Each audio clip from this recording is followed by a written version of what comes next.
Hello and welcome to the Zoomer Hall Concert Series. I'm Kathleen Kajioka. Today we are going to be visited by three beautiful musicians, each one with a distinguished solo career in his own right. They've each recorded extensively, performed recitals and concertos around the world, gathering more prizes and praise than you can shake a stick at. Violinist Jasper Wood is a multiple competition winner. He has been lavishly praised by no less than the Strad and Gramophone magazines. Igor Dyachkov has been called a cellist of great stature and is a past CBC Artist of the Year.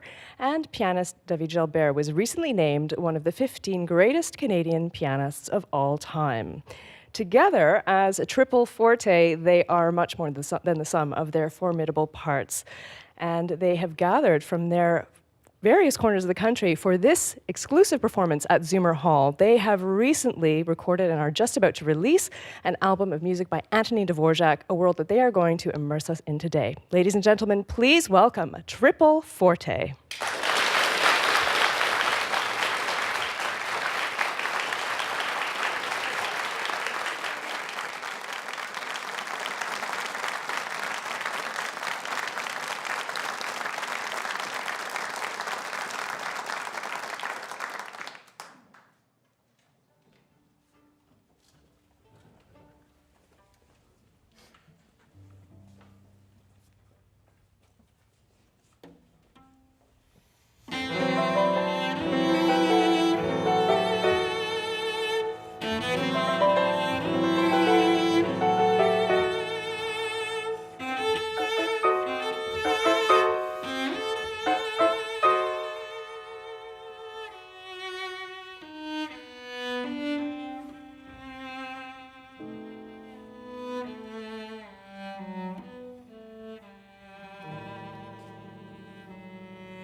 The amazing piano trio Triple Forte with two movements of a piece by Anthony Dvorak, his Dumki Trio, Opus 90. You are listening to and watching and present in a very special performance here at Zoomer Hall. I'm Kathleen Kajioka. We'll have more from Triple Forte when we come back.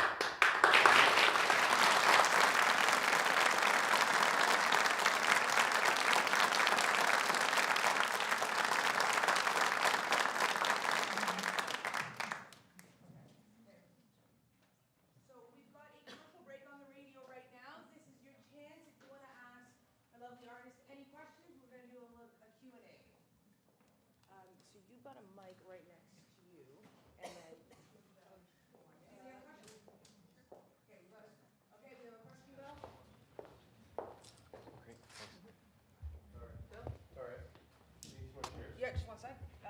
Somebody find me? Right here. Hi, how did you gentlemen get together? You want this one? How did we get together? That's interesting. It's quite a while back. We're all old friends, you know, from...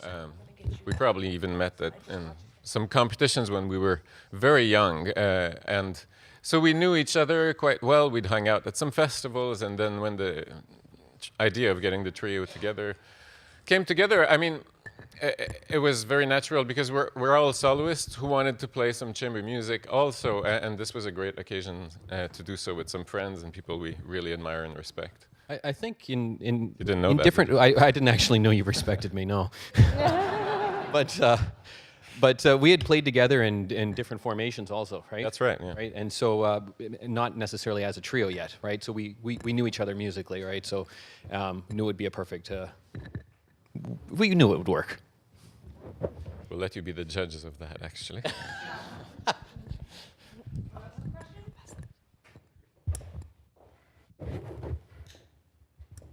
minutes to air, 3 minutes. Otherwise, I start singing, and you guys don't want that. Promise. Just a question there. How do you go about choosing what to play? You take this one. Equally a very good question. I just got a mic so I can speak.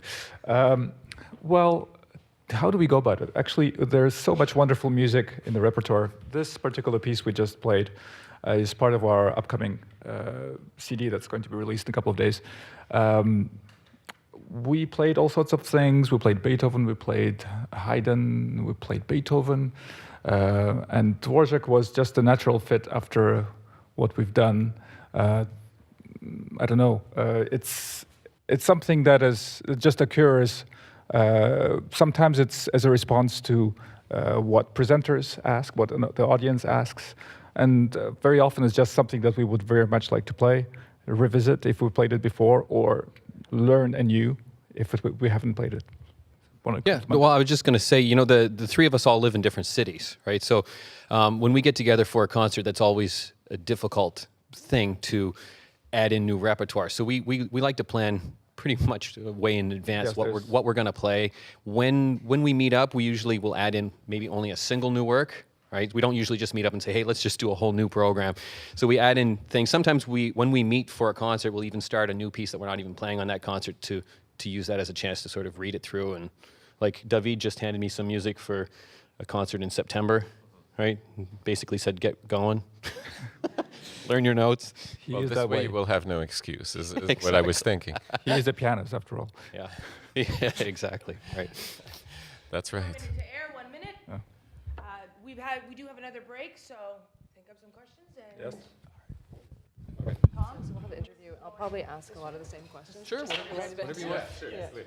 Yeah. Give me a second. And then, So that's gonna work. So we have an interview coming and right then- now. Do you want me to just put it down here? We're coming right out of the break. We're coming into an interview. Oh, we're coming Yeah. into an interview. Yeah. That's Same that's same mic. So the only thing I'm gonna ask you, Kathleen's gonna be standing right there. If you don't mind, just let it. I can try. It's like you've done this before. Probably have. It's that West Coast. It's that West Coast. 40 seconds to air. 40 seconds. On David, I can. I'm used to it. 30 seconds to air. TV time goes quick. Tom, we're switching microphones coming from Patrick. Kathleen has red. wish mine were. Second, stand by. Oh, never mind. Hold on. Tom, it's Fun. back. Yeah, really?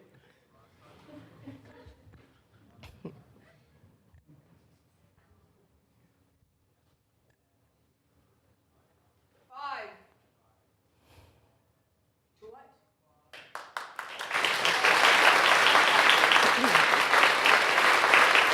Welcome back. We are live at Zoomer Hall with Triple Forte. And as always, these performances at the Zoomer Hall concert series, it's a 4-in-1 endeavor. A live concert, a live radio broadcast, a live webcast, and a taping for a future episode of the concert series airing on Vision TV. And if you're near your computer, you can watch this, as I said, online live right now at classicalfm.ca.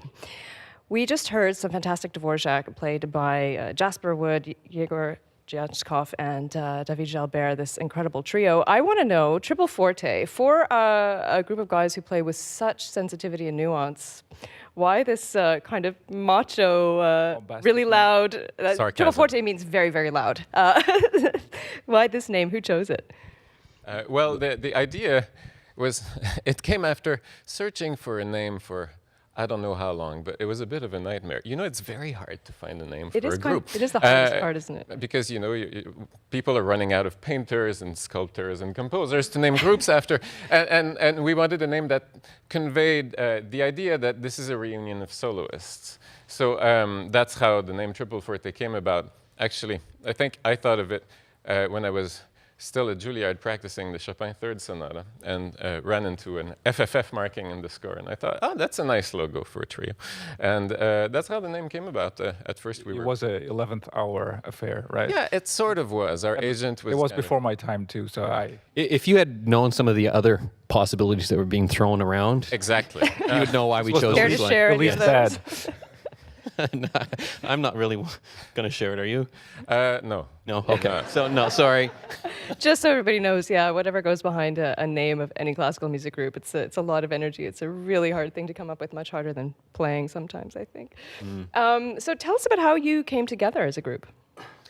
Well, the three of us have known each other for basically ever, I think. You know, the music world's pretty small, so we met at competitions and festivals. I was trying to think back that year that was that we played at the Vancouver Festival. We were both kids, right? Vancouver Recital Society. Yeah, that was, I would say, almost 20 years ago. I think more than that. No, Really? 20 years. 20 years. I know. You're I have older a than you clear think. reference. Looks like you're older than I thought. But it was a long time ago, and we had played together in different formations too. So putting the group together was an easy decision. What was your first concert? First concert. It actually was a showcase, I think. It was in well, Vancouver. it was a yeah. TV broadcast that we recorded in Montreal. Yeah. In 2005. 10 years ago. Yeah. Is that So our first it was this sort performance? of setting, actually. Something, yeah. So Oh, okay. that's At the time. quite a way to So kick things off. You're right back home. Beginning and end, right? Well, if the world ends tomorrow, then it will be the last thing we'll ever played. But yes, indeed, it's true. We were playing the same thing. Yeah. So now you all actually come from originally different places. You're from Moncton, Jasper. Moncton, New Brunswick, and you're yep. from Quebec. Where in Quebec are you from? I'm from Rimouski, Oh, Quebec. wow. Yeah. Okay, Rimouski. And Yegor, you're from Moscow. From Moscow. When did you judging by come my to light Canada? Russian accent. Yeah. You're light Russian. When did you come to Canada? You're based in Montreal now. Yes, I came in '88 and lived there on and off for all the time. I lived some time in Germany, commuted back and forth, but Montreal is now my hometown. Now, coming from disparate musical backgrounds, actually, do you find, well, how do you find that works together? Is there sometimes big stylistic conflicts, or do you find you're usually in agreement? Oh, no, never. Well, David's really the mediator. Yes, Thanks for avowing that Yes. publicly. yes, stuck in between. I'll Yes. take that as So no, recognition. we have moments where, but that's how you make great music. Is people throw out ideas, and then you kind of debate where it's gonna go from that, right? there's always compromises that have to be But made. of course, Igor has a more European style, and Jasper has a more American style. And I'm just playing the piano. And I think your left hand has a more European style. yeah, oh well. There you go. Now think about that one. So strings have their own peculiar world that they argue about, and I don't understand anything. So just tell them to calm down. He does do a lot of messaging during rehearsals. Yeah, I do. I'm messaging right now. Igor, what's your perspective on this? Well, I think what David said is quite true. We are from different backgrounds. I think it's quite normal for a modern day musician to be quite flexible and to be open to other people's opinion. You do that a lot in summer festivals when you have to throw a program together in a matter of a couple of days. And you also do that in long-standing relationships such as this one. It tends to go further. And I think that's just normal as in any relationship. You have to, give and take. Great. Well, we're going to hear some more of this Dvorak Dumki Trio, which is really what's featured in the program today, which is fantastic, actually, to hear an entire work. And this is quite an important one by Dvorak. And actually, Igor, why don't you briefly speak about it? Well, it's a movement that's comprised of 6 movements. It's a work comprised of 6 movements. They're all called dumki, which is a Ukrainian term for sort of a soulful, introspective kind of tune. And Dvorak, of course, being a Czech composer, he was quite a Russophile and also was very well versed in Ukrainian music. So he really espoused, he soaked himself in this kind of character, and he was very successful. This piece, once it was first premiered, went on a huge tour of, I think, 40 concerts. So, and one can readily understand why this was such a big success. It's very unmistakably Dvorak through and through. And his melodic genius and a way of empathizing with different characters and transmitting them is quite remarkable throughout as well. Great. Well, we look forward to hearing more, which we are going to presently. This is Triple Forte with 2 more movements from Dvorak's Dumki Trio.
Live from Zoomer Hall, Triple Forte with music by Dvorak, two movements of the Dumki Trio. We will chat more with these fine gentlemen and hear more Dvorak when we come back.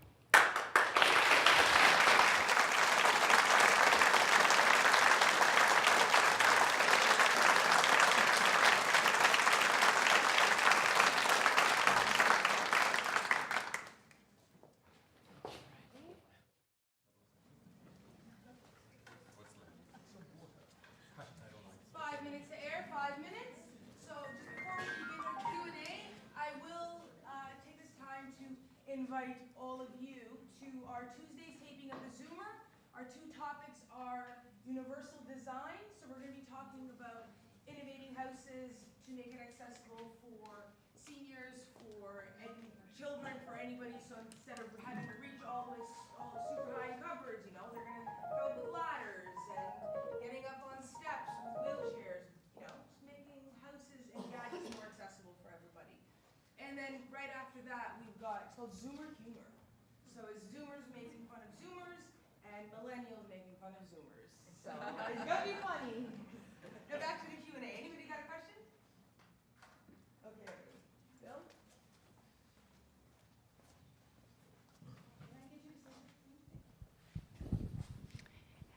I'm curious, what was the other names you thought of, if they're appropriate to share with, if they're appropriate? Well, That's an unfair. one of the appropriate, albeit terrible ones, was trio.ca. Oh, trio.ca. Yes, and the website wasn't even available. That was really funny, right? Yeah. Oh yeah. You almost slipped there, yeah? No, I was going to say tripleforte.ca, but that was not the idea. No. That exists very much. No, it was trio.ca. That was totally dreadful. It is pretty.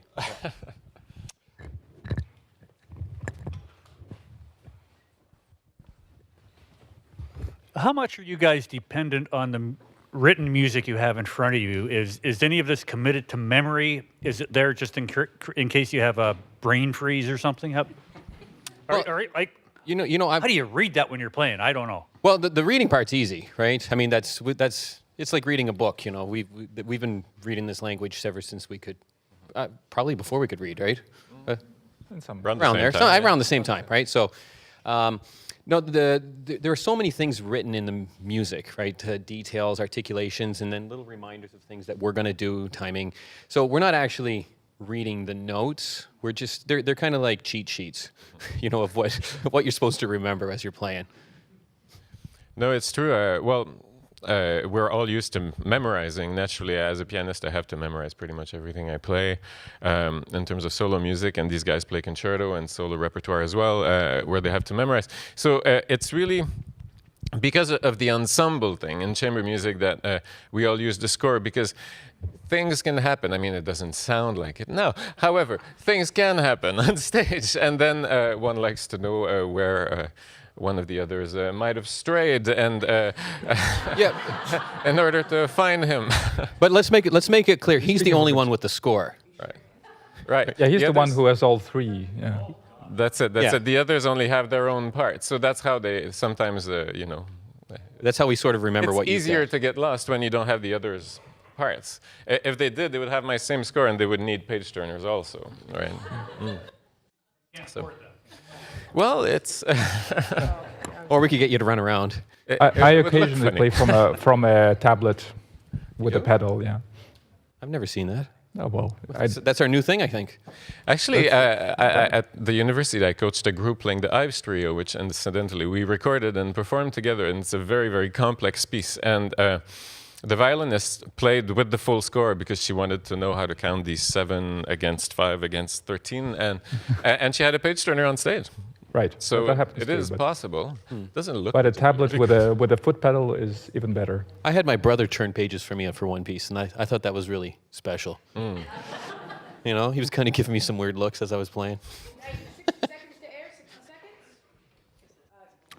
Are we playing now, or are we? We're going to go back into another interview. Ah, okay.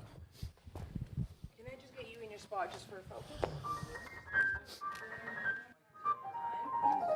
Does it work? Does it work? One makes you sound manly. That's what it is.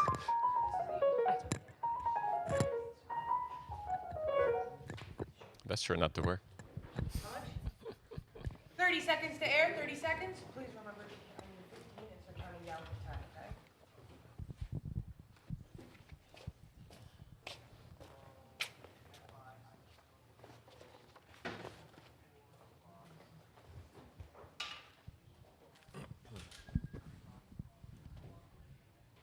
Ten, 9, 8, count Brandon, 6, 7, 5, 4.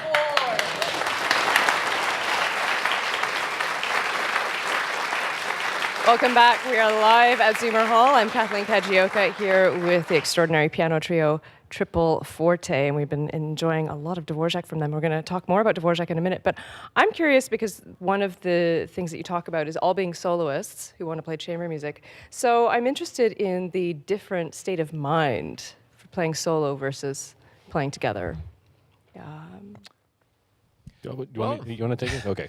It's a little less pressure in a way, right? When you can share it with friends. And the most important aspect of that pressure or not, actually, because that varies from situation to situation or even on depending on what you had for breakfast, literally. But the experience of touring and traveling is so much better with friends. When one travels on one's own, it can get quite miserable, airport, hotel room, keyboard at concert hall. It gets lonely, and when we do tours together, we have usually a massive amount of fun, and there's a lot more action, and it's you share the experience of the tour, of meeting all these people, of the concerts, and it's just a lot more fun on a personal level, I think. Jasper, any tour stories you want to share? No. That's well, 10 years of touring together, we've experienced it all. The really fun ones are when you stay alive after driving through a blizzard, and dealing with that stress. That's probably more stressful than some of the stuff we've had to deal with on stage. Where those, because we've More life-threatening. This is Canada, right? We've been through it all, right? And but it's always great to tour with friends. It really, we share stories, remind ourselves of the last time we went through this place, things that happened. David has started keeping a collection of famous quotes of things that we've said along the way. Utterings. Utterings, yes, things that Jasperisms. Oh, thank you. Yes, things he's going to hold over me for the rest of my life. Yes, they can be I used thought you were against quite you. proud. Yes, But maybe to further, I don't know, both my friends talked about different aspects. I think also playing chamber music and playing as a soloist is very different. I think the piano trio is a situation where we can sort of keep our soloist personality a little bit more as compared to, say, a string quartet. And I played in a string quartet for a couple of years, and at that point I was doing a lot of concerti and recitals, and I also played as a string quartet member. And I think that's also an interesting challenge, to be able to, rebalance, to change your perspective completely when you work on in those different conditions. When you're in front of an orchestra playing a concerto, that's one thing. Of course, you're working with others, but it's a completely different way of projecting one's personality. I would think, especially as a cellist, when you're playing a concerto, you're really in the position of leading, whereas in a string quartet, you're yes, not. there's a lot of leading, but there's a lot of collaboration and chamber music as well, possible with some orchestras, not all, but it depends. It depends on the situation, the kind of hall you're playing, the kind of conductor you're playing with. But for sure, you're quite correct. That as a cellist, also in the string quartet, you play the bass line, and harmonically, that's a very important thing. But it's also extremely important not to overwhelm and to be in sync and attuned to the sort of the brain waves of the other members of the group. And there's a lot of that going on in a chamber group with piano as well. Mm-hmm. I see. Any big fights or blowouts on tour, you guys? 3 can be a dangerous number. You're not actually not too bad. expecting to hear about those, are you? No, I have to say, in the many years of touring, I've learned a lot. About humanity. Humanity. When to zip it, keep that mouth shut. When and when you're dealing with 3 people in stressful situations of traveling, you see each other sometimes a little too much. You know, personally, I say I know when to give people their space, when to get away, and then when to come together. So, you know, it's a difficult thing to know how to balance that. I don't know It's about like you in a guys. marriage, the two most important words, yes, dear. You've never said that. It's not a Maybe Jasperism, I just not take the it. dear No. part. I wanted to ask actually, Jasper, because you grew up in Moncton. What was the musical community like there when you were a kid? It's great. I mean, East Coast, there's a lot of fiddling, right? Which is always awesome. I grew up in a musical household where everybody played, and I had there were 6 kids, and then my mom teaches music, so there's just music always happening, and we were the classical house. The Right? classical house? The classical house. We did a lot of classical music, right? We didn't really participate in the fiddling side, right? And it wasn't until I got a little bit older that I really started to understand all that great music that was out and around me. So it did have an influence, maybe not directly at the start of when I was learning, but I feel close to my roots. So Versus Moscow. Not much fiddling going on there. Well, a lot of other things going on. And I left Moscow when I was 13. And I went through some very, very intense competitive schooling. I was at the Central Music School. So it's probably quite different from Moncton. There was a lot of music going on in my family. Both my parents are musicians, but also just throughout the city, there is just still a lot going on. But at that time, it was sort of the Mecca in the Eastern Bloc for sure. You could go hear incredible concerts almost every day. Amazing. I would like to ask David actually to come back to the Dvorak because we're going to hear a bit more of that in just a couple of minutes. This is really one of his most prominent pieces, isn't it? Why do you think that is? Well, he wrote it relatively late in his career. By the time he'd figured out really who he was, I think. Earlier on, well, another trio that is featured in our upcoming CD is another masterpiece, the trio Opus 65 in F minor. This is Opus 90, so it's later. The trio Opus 65 is a very Brahmsian work. There's the influence of Brahms all over it, and Dvorak can really pull it off, especially in this piece. It's a very moving piece, but in this sort of traditional German way. And here with this piece, Dvorak breaks the mold. 6 movements, all based on folk tunes. Well, they really sound like folk tunes, but in fact, they aren't. They were all written and invented by Dvorak, and that's part of his genius, really, is to make things sound folksy, but they're really his original material, a bit like Bartók would do later on.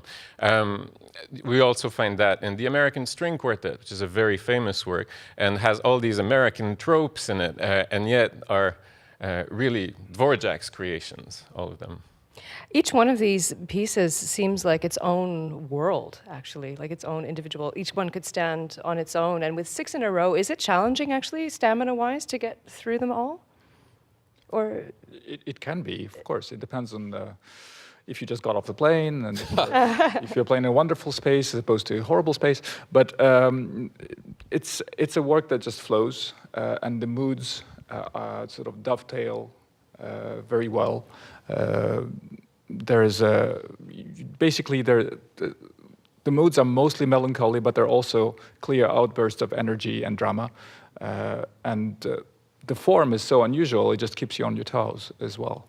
well, we're going to hear the last 2 movements, so we'll have heard the complete set of 6. Here is, once again, Triple Forte with 2 movements from Dvorak's Dom Key Trio.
Fantastic. The music of Anthony Dvorak, two movements from his Dumki Trio, his piano trio opus 90, played by Triple Forte, a phenomenal trio of musicians made up of Jasper Wood on violin, Yegor Dyachkov on cello, and David Gilbert on piano. And wow, they blend into a gorgeous whole. This has been such a beautiful hour. The music you heard today is featured on their All Dvorak album to be released May 12th on the Atma Classique label. It is a stunning album. I can't recommend it enough. You can find out more at tripleforte.ca. And you heard the preview here first. This always is a 4-in-1 event at Zoomer Hall, a live concert, a live radio broadcast, a live webcast, and a taping for a future episode of the concert series airing on Vision TV. And this was I think, an especially exclusive experience because these three convened here in Toronto especially for this concert from Montreal, Ottawa, and Jasper flew in from Vancouver just yesterday. So let's thank them again for coming.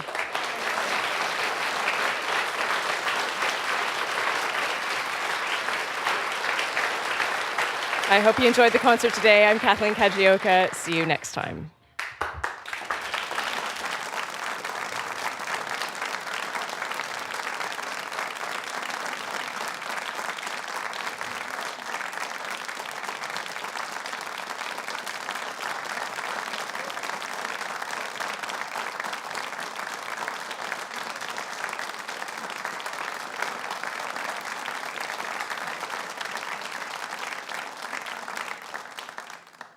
So who's gonna come to the show on Tuesday? Everybody's gonna come. If you guys come to our show on Tuesday, I promise you they'll play you another song right now. So we're all gonna come? Tuesday at audience arrives at noon here. Okay, so do you guys want another song?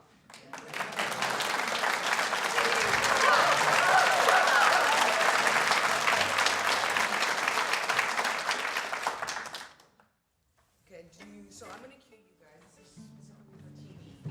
So do you want to talk off the top, or are you good with somebody announcing this, or you can let the audience know what it is. You can do it right now.